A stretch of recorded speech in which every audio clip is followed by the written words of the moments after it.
Hello everybody, it's Dana. Welcome back to my channel today. Today I want to talk a little bit about just everything that's going on, quarantines, how we're doing, things like that. And I have a little project here and we'll do a little tutorial. Today I want to talk about just staying connected.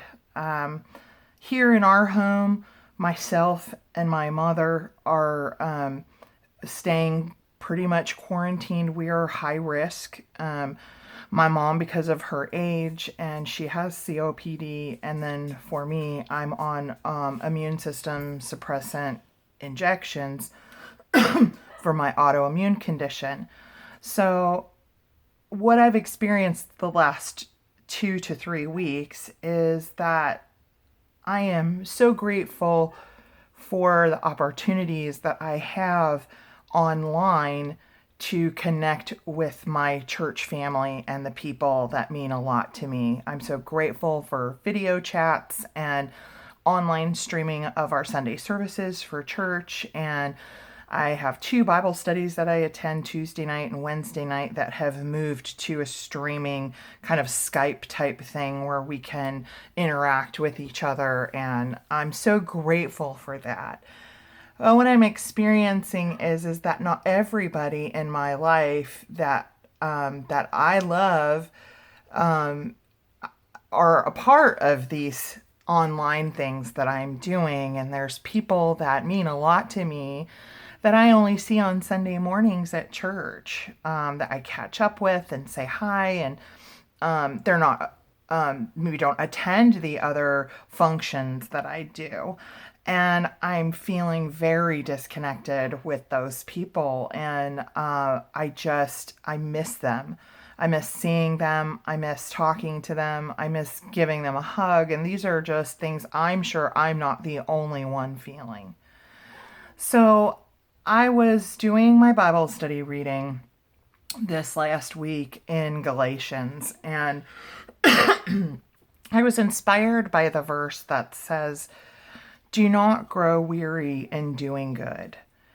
And I decided that I was going to make a list of the women in my life that mean a lot to me, whether I see them, video chat with them, talk to them on the phone or not, and that I was going to rotate phone calls with these ladies, and I'm going to make a phone call a day, and I'm just going to work my way down my list and start back at the beginning because these people mean something to me. And just because I only see them on Sundays, well, now I'm not seeing them on Sundays. And I want to stay connected to people and let them know how much they are loved and missed. And it not only helps me, but I know that it helps them, it will help them too. And I'm not saying that a phone call or a card in the mail or anything from me is going to keep somebody from being depressed or anything like that. I just want to be able to know that I'm reaching out and letting someone know that they're missed and that they're loved. And so that's what I'm going to do and what I've been inspired to do from the Bible study that I've been doing. And then on top of that, I'm going to take that same list and I want to be sending mail. I have tons of paper and stuff to make projects with. And so I take a little break from journal making just for today and tomorrow. And this is what I've come up with. And I am going to work my way down my list that I'm phone calling and stuff. And I'm also want to send something in the mail, whether it's a card or something a little extra. And this is a little extra. So this is the project we're going to do today. And I was inspired by Crafty Crafts by Dina, and she did a pocket that you could mail out that was the same size of as a card, and it had a recipe inside. And if you want to go check that out on her channel, she posted it over the weekend. Her channel is Crafty Crafts by Dina. But this is what I've come up with. I've got just an A2 size card here, and it opens up, and here's where I'll write my greeting. And then I extended it and made a little tuck spot here, and it's got a little cut apart from the paper collection, just a little thing of encouragement. And then I used a recipe stamp that I have, and I'm sending a recipe just from my cookbook in here, with a little note saying how much I love and miss that person. So this is what we're going to do today, and I hope y'all are inspired. I think that it's really important to stay connected to the people that we love and care about. It's very easy to fall into just not feeling well or emotionally, and it's important that we keep reaching out. So I hope this inspires you to do that, and let's get started.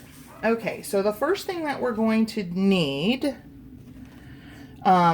is a base paper, and I've chosen white. And I'm going to pause here for a second. I got to see what's going on with my dog, because she is barking and throwing a fit, and I can tell that she's gotten enclosed somewhere. Hang on just one second. Okay, I'm back.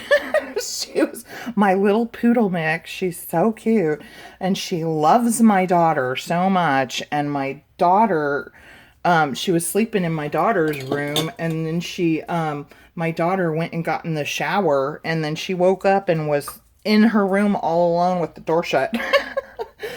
Okay, I'm looking for my stylus, and I can't find it. So, okay, I'm going to use my bone folder. Okay, so my base paper measures 5.5 inches tall by 10 inches wide.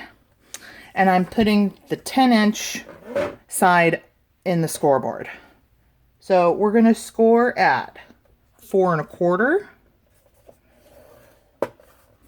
And we're going to score at 8.5. And that's it. All right. So I'm just going to put my scoreboard away there. Okay, and now we're going to burnish on our score lines.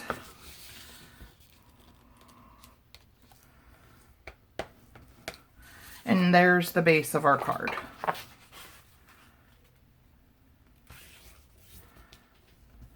Okay, so we have a A2 size card, which is 5.5 by 4 1/4. Okay, with our little flap here that we're going to turn into a tuck spot. So the paper collection that I'm using today is called Forward with Faith, and I have it all cut up, so I can't really show it to you because I've been working on these cards.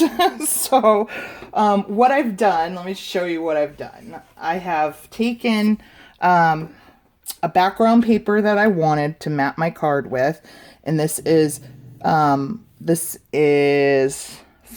by 5 1/4, and I'm just going to map that on the front of my card. Stop it, Dusty. Sorry, my dogs are giving me trouble here. And what I'm going to do, because this kind of pops up because of the tuck, I'm going to open this up flat to do my matting. Dusty. He's growling at Boss because Boss wants to get by.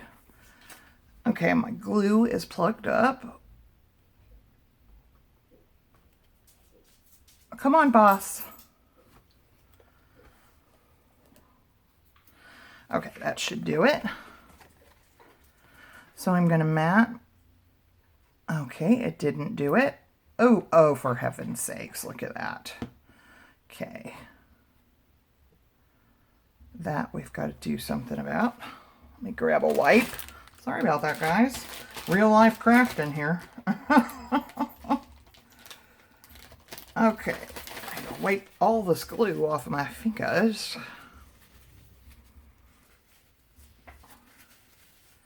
Okay.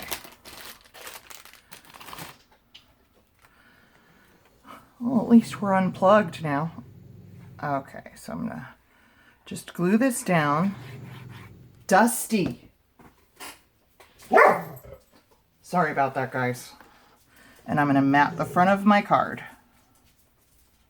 I'm so sorry my dogs are being such a pain right now. All I have to do is turn the camera on. Okay. Okay. Now, for our flap measures 5.5 by 1.5. So I've got a piece of paper here that's 5.25 by 1.25 that I'm going to mat right over here. Mat our flap.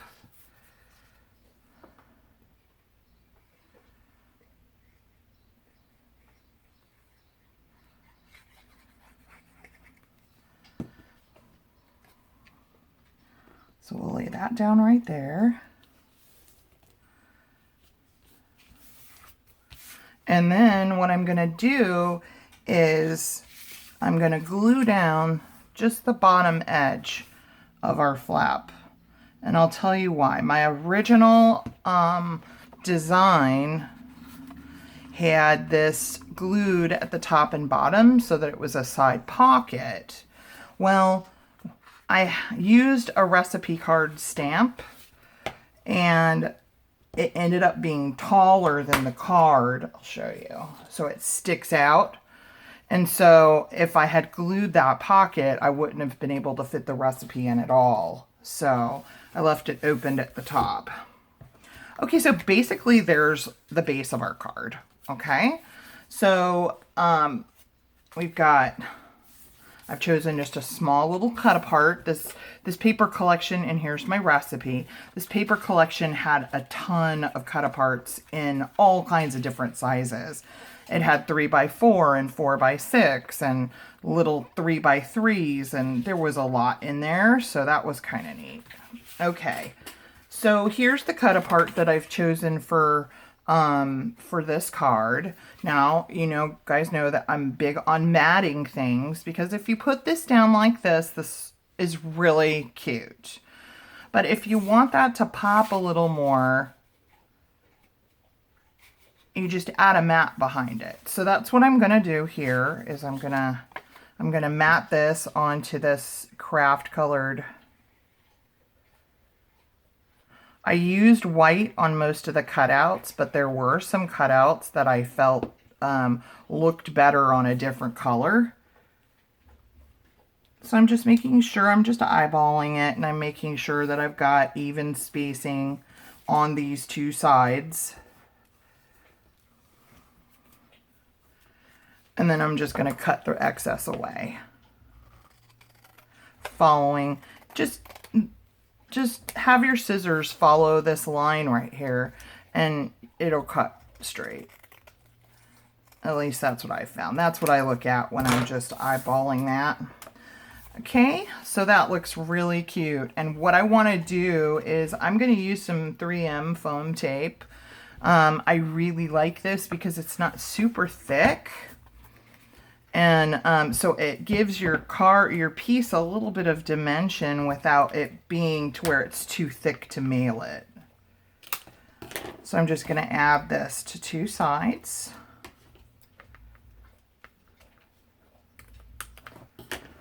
Okay.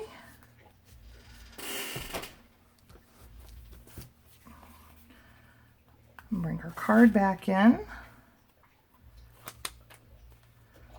Peel that up and center it on the front of the card.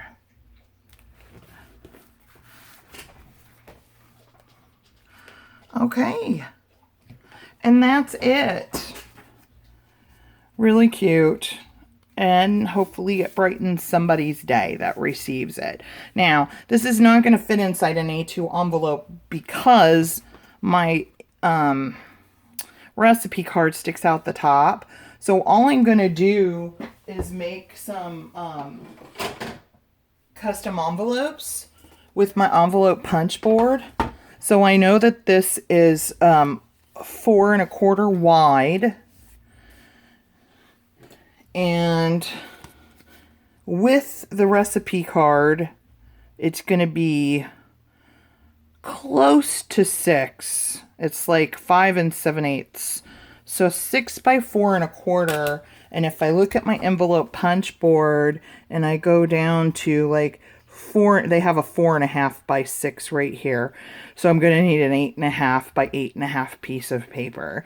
So I'm just going to make custom envelopes for all my cards because, you know, if there's one thing that I have, it's a ton of paper. So I don't mind doing that. So I hope that this has inspired you to maybe just with an idea on just staying connected to people. And I just think that that is so important. I know for me and others. So God bless everybody. Stay safe and stay connected. I'll see you in the next video. Bye-bye.